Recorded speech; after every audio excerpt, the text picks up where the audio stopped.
burchakni asosi va yon tomoni mos ravishda 5 va 20 santimetrga teng. Uchburchak asosidagi burchak bisektriysasini toping. Hop, asosi 5, yon tomoni 20 ga teng uchburchak. Asosidan burchak bisektriysasini o'tkazamiz.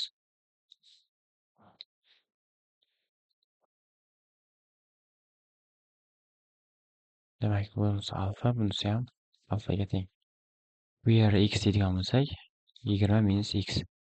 Bisektrisa xossasiga ko'ra x taqsim 5imiz 20 minus x esa 20 ga nisbat. Chiqarib kelsa bunga 4 tegadi. 4x